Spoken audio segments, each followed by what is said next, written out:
রাষ্ট্র কাঠামো মেরামতের ৩১ দফার লিফলেট বিতরণ ও গণসংযোগ পথসভা করেছেন চাঁপাইনবাবগঞ্জ ৩ আসনের ধানের শীষের মনোনয়ন প্রত্যাশী সদর উপজেলা বিএনপির আহ্বায়ক ওবায়েদ পাঠান।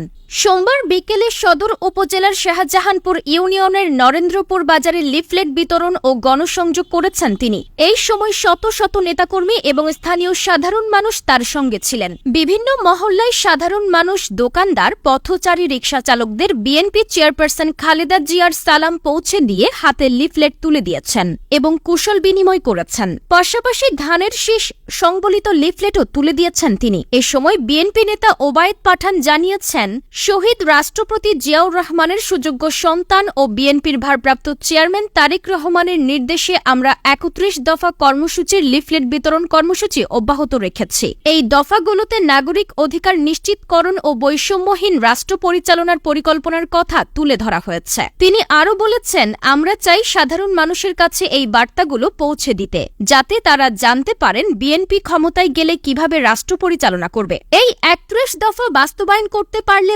বাংলাদেশ একটি সুখী, সমৃদ্ধ ও উন্নত দেশে পরিণত হবে। বিএনপি পারে দেশকে বিশ্বের পরিমণ্ডলে মর্যাদার আসনে পৌঁছে দিতে। আমি বিগত আন্দোলন সংগ্রাম করে আজকে এই পর্যন্ত এসেছি। আমাদের মাননীয় চেয়ারম্যান জনাব তারেক রহমান সাহেব, তার নির্দেশে আমি মাঠে আছি এবং প্রচারণা চালিয়ে যাচ্ছি। বিগত আজকে শাহজাহানপুর 10 নম্বর শাহজাহানপুর ইউনিয়নে আসছি লিফলেট বিতরণ করার জন্য, এবং আমার প্রাণপ্রিয় নেতা তারেক রহমানের যে ৩১ দফা আছে, এটা যাতে প্রত্যেকটা মানুষের ঘরে ঘরে যায়, তারা যেন বুঝতে পারে কি আমার প্রাণপ্রিয় নেতা তারেক রহমান ৩১ দফাতে কী লিখেছেন, সেটা বিস্তারিত জনগণের প্রত্যেকটা বাড়িতে দোরগোড়ায় পৌঁছে দেওয়ার জন্য আজকে শাহজাহানপুর ইউনিয়নে আমি লিফলেট বিতরণ করতে এসেছি। আপনারা গত 2 দিন আগে আমাদের এক সিনিয়র বড় ভাই বলেছেন কি তাকে গুলশান অফিসে ডেকে নাকি তাকে নমিনেশন দেওয়া কনফার্ম করেছেন। এটা আদতেও সত্য না। গুলশান অফিসে আমি যোগাযোগ করেছি এবং আমাকে গুলশান অফিস থেকে মাসুদ সাহেব, মেহেদি সাহেব কিংবা আমাদের ম্যাডামের পিএস সাত্তার সাহেব এটা অস্বীকার করেছেন কি না, এরকম কোনো ধরনের কথাবার্তা হয়নি।